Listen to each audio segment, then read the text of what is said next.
All right, I got a question for you. What happens when you take a gallon of water, a pack of Kool-Aid, strawberry, and some white granulated sugar? Well, most of us know we come up with Kool-Aid. This is a job for Kool-Aid. Hey, Kool-Aid! Yeah. Well, let me ask you another question. Can you reverse that process? Can you make that Kool-Aid back into water again? Technically, you can. However, you do not get pure water. Once you put the Kool-Aid and the sugar in that water is changed forever. It can never go back to pure water. What does that have to do with us today? Well, consider yourself the water and God's word, that Kool-Aid and the sugar. When you mix those two things together, what happens to the water?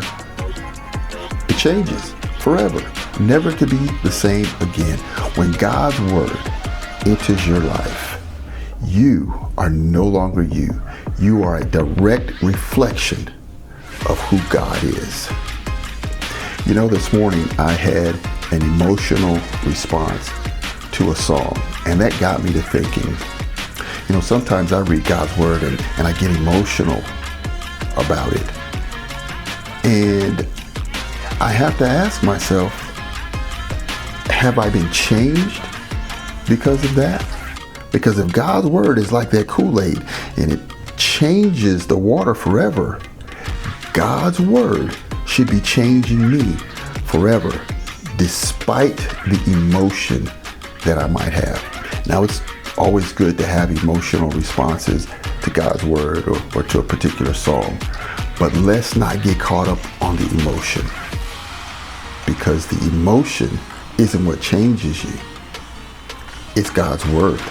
It's the presence of who God is. So, again, let's remind ourselves that God's word changes me, not your life for today.